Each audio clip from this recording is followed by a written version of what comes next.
Hello everyone, welcome to the channel. तो आज के इस वीडियो में हम बात करने वाले हैं मेरे IBPS PO के इंटरव्यू के एक्सपीरियंस के बारे में।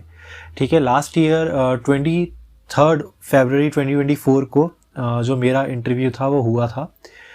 जो लोकेशन थी, जो वेन्यू था वो था होटल ग्रैंड सेवी, लखनऊ में जो है। और यूपी से ही मैंने फ़िल किया। मतलब यूपी से फ़िल करने का मतलब ये है कि मैं रहने वाला यूपी का ही हूँ, तो वहीं पर गया था इंटरव्यू का मेरा जो था सेंटर। तो पैनल थर्ड मुझे अलॉट हुआ था। पैनल थर्ड में होटल ग्रैंड सेवी में पैनल थर्ड में मेरा इंटरव्यू हुआ था। और जो पैनल इंटरव्यू का जो पैनल थे वो बैंक ऑफ बड़ौदा ने ऑर्गेनाइज़ किया था उस टाइम पर, लास्ट ईयर।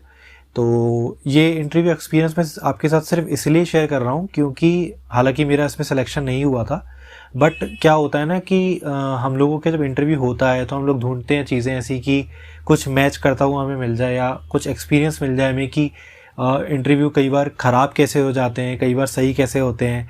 तो इससे हमें एक आइडिया लग जाता है कि हमारा इंटरव्यू किस तरीके से गया है। तो ये आपको कुछ ना कुछ सिखाएगा ही। आप ज़रूर इसमें आखिर तक बने रहिएगा। इससे आपको बहुत कुछ सीखने को मिलेगा कि किस तरीके के क्वेश्चंस पूछे जाते हैं। और RRB PO में मैं भी वर्क कर रहा हूँ, तो मैंने उसका इंटरव्यू एक्सपीरियंस भी शेयर कर रखा है इस चैनल पे। आप जा करके देख सकते हैं, आपको ऊपर पॉपअप विंडो पे भी दिख जाएगा और डिस्क्रिप्शन में भी लिंक डाल दूंगा उसका। तो इंटरव्यू की शुरुआत होती है, हम लोग सब लोग पहले जाते हैं फर्स्ट फ्लोर पर। हमारा DV होता है, डॉक्यूमेंट वेरिफिकेशन होता है, जो बैंक ऑफ बड़ौदा के जो रिप्रेजेंटेटिव होते हैं वो लोग हमारा लेते हैं, क्या कहते हैं, हमारा पूरा डॉक्यूमेंट वेरिफिकेशन करते हैं। तो उसके बाद क्या होता है कि जब डॉक्यूमेंट वेरिफिकेशन कंप्लीट हो जाता है तो हम लोगों को फिर सेकंड फ्लोर पर ले जाया जाता है, जहाँ पर सब लोग रूम के बाहर एक कुर्सी लगी थी वहाँ पर बैठे हुए थे। ठीक, चेयर थी, एक टेबल थी, वहाँ पर हम लोग वेट कर रहे थे हमारा इंटरव्यू कब आएगा, और एक एक करके वो लोग भेज रहे थे सबको अंदर। यूजुअली सबका इंटरव्यू चल रहा था 5 से 7 मिनट के बीच। ज़्यादा बड़ा इंटरव्यू नहीं हो रहा था, बहुत बेसिक क्वेश्चंस पूछ रहे थे वो। बट सब लोग खुश होते होते बाहर निकल रहे थे। बट मेरा इंटरव्यू जब था तो एक चीज़ मैं आपके साथ शेयर करना चाहूँगा इंटरव्यू स्टार्ट करने से पहले। उस टाइम पर जब फरवरी 23 2024 तक मैं सेलेक्ट हो चुका था RRB PO में, मेरा सिलेक्शन हो गया था। तो और उसका DV भी उसके आसपास ही कुछ मार्च में था। तो मुझे थोड़ा ना, मतलब होता है ना कि एक इंसान थोड़ा कॉन्फिडेंट नहीं, ओवर कॉन्फिडेंट हो जाता है। तो मैं अपने साथ, मैं मतलब यही आपको बताना चाहूँगा कि मैं थोड़ा सा ओवर कॉन्फिडेंट वहाँ पर हो गया था कि क्योंकि मेरे इंटरव्यू में अच्छे मार्क्स आए थे। RRB PO का जो इंटरव्यू हुआ था उसमें मैंने काफ़ी अच्छा स्कोर किया था। तो उसके बाद क्या हुआ कि मैं थोड़ा सा, मतलब कहते हैं ना कि कॉन्फिडेंट तो ठीक है, होना चाहिए, बट मैं ओवर कॉन्फिडेंट हो गया था इस इंटरव्यू को लेकर के। तो मैंने इसकी प्रिपरेशन उस लेवल पे नहीं की थी जिस लेवल पे मैंने RRB PO के लिए पढ़ाई की थी। ठीक है, बट इसमें मैं बहुत ज़्यादा लीनियंट था, बहुत ज़्यादा, मतलब मैंने दिमाग नहीं मारा था इस इंटरव्यू में। मैं ऐसे ही देने चला गया था, सीधी सीधी बात बताऊँ तो उसके बाद क्या होता है कि स्टार्ट करते हैं हम इंटरव्यू में क्या हुआ। ठीक है, इंटरव्यू में जब मेरी कॉल आई, मतलब मुझे अंदर बुलाया गया। तो बुलाने के बाद जब मैं रूम में एंटर किया, तो रूम में एंटर करने के बाद मैंने सेपरेटली सबको विश किया। जैसा मैंने RRB PO में किया था वैसा ही, मैंने कुछ भी चेंज नहीं किया क्योंकि उससे मेरे मार्क्स अच्छे आ गए थे। तो मैंने उसी को वहाँ पर पूरा फॉलो करने की कोशिश की। ठीक है, तो उसके बाद क्या होता है कि जब मैं एंटर करता हूँ तो मैं सबको सेपरेटली विश किया। तो उसके बाद उन्होंने मुझसे बोला कि आप बैठिए।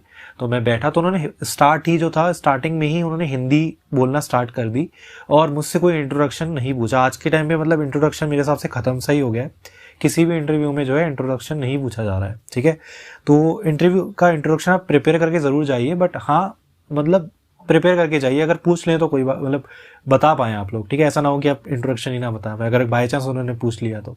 ठीक है, तो क्या होता है कि मैं एंटर करता हूँ तो सबसे पहले जाते ही मुझसे बोला जाता है, जो चेयरमैन, जो मतलब मिडिल पर्सन जो होते हैं उनको चेयरमैन कहा जाता है पैनल के। तो टोटल 5 लोग थे वहाँ पर, मतलब 5 पैनल मेंबर्स थे, जिनमें 4 मेल्स थे और 1 फीमेल थी। ठीक है, बाकी सभी मतलब एजेड लोग थे, मतलब ओल्ड एज जो थे वहाँ पर पैनल था पूरा। ठीक है, तो उसके बाद क्या होता है, चेयरमैन सर मुझसे सबसे पहला क्वेश्चन पूछते हैं कि निशांत, आपका नाम निशांत है? मैंने बोला हाँ, यस सर। तो अपने नाम का मतलब बताइए सबसे पहले। तो मैं उनको अपने नाम का मतलब ईजिली बता देता हूँ। तो उसके बाद वो बोलते हैं, पूछते हैं आपके घर में कौन कौन है। मैंने उनको बताया मेरे घर में मेरे पापा हैं, मेरी मम्मी है और मेरा भाई है बड़ा। तो उन्होंने मुझसे एक एक करके सबके बारे में पूछा कि आपके पापा क्या करते हैं। मैंने उनको बता दिया कि मेरे पापा क्या करते हैं। उन्होंने पूछा मम्मी क्या करती हैं। मैंने बोला मम्मी हाउसवाइफ हैं। और के भैया बड़े हैं या छोटे हैं। मैंने बोला बड़े भाई हैं सर। तो बोलते हैं वो क्या करते हैं, तो उनके बारे में मैंने उनको बता दिया। तो इतना उन्होंने मुझसे पर्सनल क्वेश्चंस पूछे। उसके बाद उन्होंने मुझसे पूछा कि आपने ग्रेजुएशन में क्या किया है। मैंने बोला सर कॉमर्स से मैंने ग्रेजुएशन की है। और कब आपकी ग्रेजुएशन कंप्लीट हुई उन्होंने मुझसे पूछा। मैंने बोला सर 2021 में मेरी ग्रेजुएशन कंप्लीट हो चुकी थी। तो कह रहे 2021 से लेके अभी 2023 चल रहा है, तो आपने क्या किया है इस बीच, इन 2 सालों के बीच आपने क्या किया। मतलब उन्होंने जस्टिफिकेशन मांगा मुझसे गैप ईयर्स का। तो मैंने उनको बताया कि इन 2 सालों में मैंने एमकॉम की है, साथ ही साथ मैंने बैंक की प्रिपरेशन भी की है। और क्या कहते हैं, एमकॉम जो थी मेरी उसी साल जनवरी 2024 में कंप्लीट हुई। तो मैंने उनको बताया कि अभी 2024 जनवरी में ही मेरा फाइनल रिजल्ट इसका आया है। तो मैंने उनको क्लियरली बताई ये चीज़। उसके बाद उन्होंने मुझसे यहीं तक क्वेश्चन पूछा। उसके बाद उन्होंने दूसरे सर पर ट्रांसफ़र कर दिया। ठीक है, तो दूसरे सर ने मुझसे सबसे पहले पूछा कि अच्छा आप कॉमर्स से हैं। मैंने बोला यस सर मैं कॉमर्स से हूँ।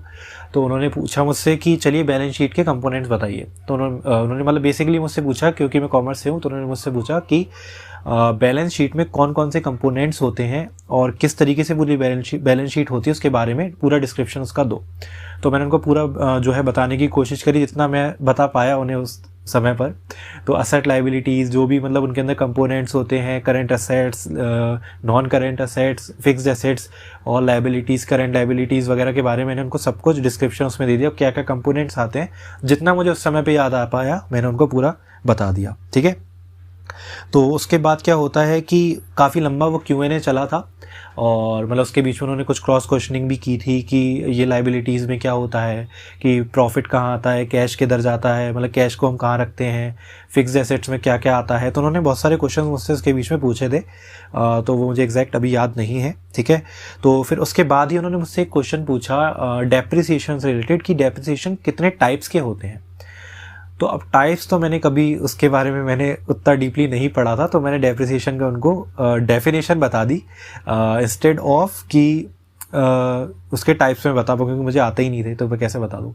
तो मैंने उनको डेप्रिसिएशन का डेफिनेशन बता दी और मतलब उनसे पूछ कर के ही बताई। सर मैंने उनको बोला कि सर मुझे जो है इनके टाइप्स तो नहीं पता है, पर मुझे इनकी डेप्रिसिएशन की जो डेफिनेशन होती है वो मुझे आती है, तो मैं आपके साथ वो शेयर कर सकता हूँ। उन्होंने बोला यस डेफिनेशन बता दो। तो मैं उनको डेफिनेशन बताई। फिर उन्होंने खुद से ही मुझे 2 टाइप्स बताए थे डेप्रिसिएशन के। वो एग्जैक्ट मैं याद नहीं कर पा रहा हूँ, मैंने घर पे आके सर्च भी करा, बट मुझे वो डेप्रिसिएशन के टाइप मिले नहीं जो एक्चुअल में उन्होंने मुझे बताया। बाकी मेरे को याद आता है तो मैं कमेंट सेक्शन में पिन कर दूंगा, बट मैं सर्च करके उस पर पिन करूँगा ज़रूर। ठीक है, जो भी होगा, मेरे को एग्जैक्ट अभी याद नहीं आ रहा उन्होंने क्या वर्ड्स बोले थे 2। ठीक है, तो उनके बहुत सारे अकाउंटिंग टर्म्स के बारे में उन्हीं सर से मेरी Q&A चली। मतलब उन्होंने काफ़ी सारे क्वेश्चन मुझसे बैंकिंग टर्म्स, मतलब ये बैंकिंग का नहीं अकाउंटिंग टर्म्स पूछे। बैंकिंग का मुझसे कुछ नहीं पूछा गया अभी तक। ठीक है, तो कुछ मैंने आंसर कर दिए, कुछ मैं नहीं कर पाया। इस तरीके से मेरा उन वाले सर के साथ चला। तो उनके बाद उन्होंने 3rd सर के पास ट्रांसफ़र कर दिया। ठीक है, तो उन्होंने मुझसे एक अनएक्सपेक्टेड क्वेश्चन पूछा। अनएक्सपेक्टेड क्वेश्चन क्या था कि मतलब out of the box question होते हैं ना, उस टाइप का। मतलब आउट ऑफ द बॉक्स भी क्या बोलेंगे, जनरल नॉलेज का क्वेश्चन था। ठीक है, उन्होंने मुझसे पूछा निशांत आप चाइना वॉर के बारे में जानते हैं। तो मैंने बोला सर चाइना वॉर के बारे में जानता हूँ, वो इंडो टिबेटन वॉर थी जो आज से बहुत समय पहले। सर मैंने बोला उनको बहुत समय पहले सर ये वॉर हुई थी, मतलब कोई नई वॉर नहीं, काफ़ी समय पहले की वॉर है। तो उन्होंने बोला क्या आप डेट बता सकते हैं एग्जैक्ट कि कौन से डेट और कौन से ईयर में ये वॉर हुई थी। तो मैंने उनको बोला sorry sir I don't remember the date, exact date. तो उन्होंने बोला कोई दिक्कत नहीं, कोई प्रॉब्लम नहीं। तो उन्होंने मुझसे पूछा कि मेरे नीचे लिखा हुआ है मतलब सब चीज़ें, तो मैं देख के बता रहा हूँ क्योंकि काफ़ी समय हो चुका है। ठीक है, तो उन्होंने ही फिर है ना क्या हुआ उसके बाद उन्होंने खुद ही डेट बता दी। 1970 कुछ बताई थी, 1972 बताई थी शायद, हाँ 1961 शायद, तो एग्जैक्ट मुझे याद नहीं है। 1961 या 1972 में वो वॉर हुई थी। तो उन्होंने उसके बारे में मुझे खुद ही बताया, वॉर के बारे में कि वो हुई थी और क्या क्या था उस टाइम पे, कौन क्या था, इस तरीके से उन्होंने मुझे पूरा बताया। ठीक है, तो उसके बाद क्या हुआ, उन्होंने एक क्वेश्चन और पूछा मुझसे, बैलेंस ऑफ ट्रेड और बैलेंस ऑफ पेमेंट के बीच में क्या डिफरेंस होता है। तो मैंने उनको थोड़ा बहुत बता दिया, balance of trade balance of payment मैंने इकोनॉमिक्स में पढ़ा हुआ था, तो उसके बारे में थोड़ा सा मैंने उनको बताया। बट वो मुझे इस क्वेश्चन से सेटिस्फाई नहीं लगे बहुत ज़्यादा। मतलब उन्हें लगा कि इसमें कुछ कमी है क्वेश्चन में। उन्होंने मुझसे और पूछने की कोशिश करी, बट मुझे जितना आता था मैं उतना ही बता पाया। और मतलब वो मेरे को उससे सेटिस्फाई वो क्वेश्चन से नहीं लगे थे, ठीक है। उसके बाद अब बारी आती है मैम की। सर ने उतना ही पूछा मुझसे, ज़्यादा उन्होंने पूछा नहीं क्योंकि शायद वो सेटिस्फाई नहीं हो पाए। तो उन्होंने थर्ड मैम, मतलब जो उन्होंने मैम थी उन पर ट्रांसफ़र किया। मैम ने मुझसे क्वेश्चन पूछा कि निशांत आप बताइए हमें कि ग्रीन रेवोल्यूशन के बारे में कुछ बताइए। तो ग्रीन रेवोल्यूशन के बारे में उन्होंने मुझसे पूछा, तो मैंने उनको ग्रीन रेवोल्यूशन के बारे में बताया कि वो एग्रीकल्चर से रिलेटेड था। तो उन्होंने मुझसे ये भी पूछा क्वेश्चन कि फादर ऑफ ग्रीन रेवोल्यूशन बता सकते हैं आप। मैंने उनको बताया कि MS स्वामीनाथन जो थे, जिनकी रिसेंटली ही डेथ हुई थी उनकी, तो मुझे उनका नेम याद था।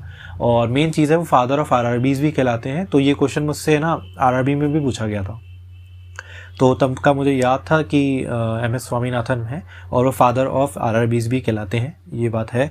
तो वो उनको ठीक लगा। तो क्वेश्चन क्या उन्होंने उससे उसी से रिलेटेड और भी क्वेश्चंस पूछे कि निशान ये बताइए कि MS स्वामीनाथन जो हैं उनको रिसेंटली एक अवार्ड मिला है, क्या आप उस अवार्ड का नेम बता सकते हैं। तो मुझे उस टाइम पर याद था, मैंने GK में पढ़ा हुआ था, तो उसमें उनको उस समय पर भारत रत्न मिला था अवार्ड। तो मैंने उनको बता दिया भारत रत्न उनको मिला है। तो उन्होंने मुझसे एक क्रॉस क्वेश्चन भारत रत्न पे कर लिया कि अच्छा बताइए कि निशांत कि ये एक प्राइम मिनिस्टर को भी, एक रिसेंट प्राइम मिनिस्टर, रिसेंट तो नहीं मतलब एक पिछले कुछ प्राइम मिनिस्टर में से एक को अभी भारत रत्न मिला है, तो क्या आप उनका नाम बता सकते हैं।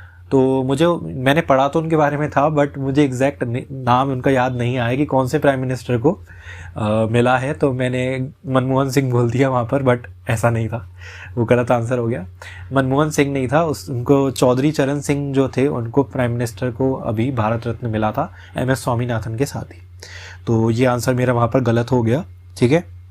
तो उनके बाद उन्होंने ही फिर और क्वेश्चन इससे पूछना स्टार्ट करे मैम ने, मतलब मैम ने पूरी हिस्ट्री, मैम और वो चाइना वाले जो सर थे उन्होंने पूरी, वो मेरा जो इंटरव्यू था पूरा हिस्ट्री की तरफ शिफ्ट हो गया। तो उन्होंने मुझसे पूछा कि फर्स्ट प्राइम मिनिस्टर का नेम आप बता सकते हैं। तो ये कोई भी बता देगा, बचपन से हम लोग पढ़ रहे हैं, ठीक है। तो मैंने उनका नाम बता दिया, ठीक है। तो उनका नेम बताने के बाद उन्होंने मुझसे पूछा कि सेकेंड प्राइम मिनिस्टर कौन है। तो मेरे को लगा सेकेंड प्राइम मिनिस्टर ही, फर्स्ट तो हर कोई पढ़ता है, ठीक है, जवाहरलाल नेहरू है फर्स्ट। अब सेकेंड तो मुझे याद नहीं आया उस टाइम पर। और सेकंड उन्होंने मुझे एक हिंट और दी कि जो सेकंड प्राइम मिनिस्टर बने थे वो केवल 2 साल के लिए बने थे, मतलब 2 इयर्स का उनका जो था कार्यकाल रहा था। तो उनका बताइए उनका नाम क्या था। तो मुझे उनका नाम नहीं याद आया। उनका नाम मुझे फिर उन्होंने खुद ही बता दिया, नहीं उन्होंने खुद नहीं बताया। उनके बाद उन्होंने एक हिंट और मुझे दी कि उनका एक फेमस स्लोगन है, किसान से रिलेटेड उनका जो है फेमस स्लोगन है। तो मुझे उस टाइम पर मैं थोड़ा हाइपर हो, मतलब उस टाइम पे मतलब मुझे कुछ, मतलब कहते हैं ना कि मतलब मैं घबरा सा गया था।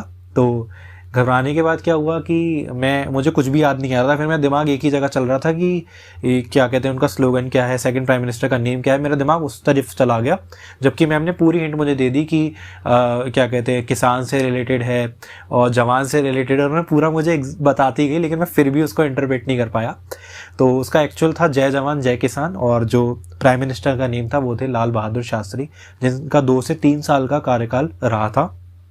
तो वो भी जवाब मैं नहीं दे पाया। तो ये भी मेरा एक नेगेटिव पॉइंट वहाँ पर हो गया। वो बहुत फेमस स्लोगन भी था जय जवान जय किसान, मुझे याद नहीं आया उस टाइम पर। नहीं आती बहुत सही चीज़ें याद उस टाइम पर, क्या करें, हो गया तो हो गया, ठीक है। तो उसके बाद क्या था, तो फिर उसके बाद मेरा इंटरव्यू यहीं तक चला। उसके ज़्यादा कुछ उन्होंने मुझसे पूछा नहीं, ठीक है। उसके बाद उन्होंने कुछ पर्सनल क्वेश्चन एक आध पूछे थे, ना हॉबीज़ पूछी ना कुछ पूछा। RRBPO का इंटरव्यू मेरा काफ़ी बेटर हुआ था इससे, बट यहाँ पर मैं काफ़ी सारे क्वेश्चंस का जवाब तो दे ही नहीं पाया। हिस्ट्री पर मेरा चला गया तो मैं नहीं दे पाया काफ़ी सारे क्वेश्चंस का जवाब। तो उसके बाद एक सर ने, चेयरमैन सर ने बोला कोई बात नहीं निशांत, आप घबराइए मत, आपका इंटरव्यू जो है हो चुका है, आप best of luck for your results. तो उन्होंने इस तरीके से बोला कि योर इंटरव्यू इज़ ओवर। तो उसके बाद उन्होंने मुझे बोला कि आप जा सकते हैं। तो मैंने सबको थैंक यू बोला, पैनल मेंबर्स को। उसके बाद कामली मैं वहाँ से निकल गया। लगभग 7 मिनट मेरा इंटरव्यू वाला चला था। जब मैं बाहर निकल रहा था तो मुझे पता चल चुका था कि यहाँ पे तो गड़बड़ हो चुकी है और कुछ होना नहीं है यहाँ पर। और मेरा मेंस भी बहुत ज़्यादा अच्छा नहीं गया था। मेंस में मेरी जो लीड थी वो बहुत कम थी, ठीक है। और ये इंटरव्यू में मेरा बहुत ज़्यादा अच्छा नहीं गया था। मुझे नंबर भी उसी हिसाब से मिले थे, बहुत ही ख़राब नंबर। मैं आपको भी नंबर भी बताता हूँ। नंबर जो मुझे इसमें मिले वो मिले थे 100 में से 56, ठीक है।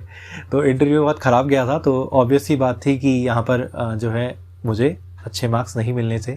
तो मुझे 56 मिले। हालांकि RRBPO के इंटरव्यू में मुझे 81 मार्क्स मिले थे, जिसके थ्रू ही मेरा सिलेक्शन हो पाया था। मेंस में लीड मेरे पास उसमें भी नहीं थी, बट मेंस में लीड मेरे पास इस वाले एग्ज़ाम में बिल्कुल भी नहीं थी। अराउंड 2 मार्क्स की लीड थी मेरे पास। 62 के आसपास कट ऑफ थी और 64 मेरे नंबर थे। ऊपर से इंटरव्यू में केवल 56 मार्क्स मिले, तो पॉसिबल ही नहीं था कि सिलेक्शन हो पाए। बट ठीक है, मैं अभी खुश हूँ।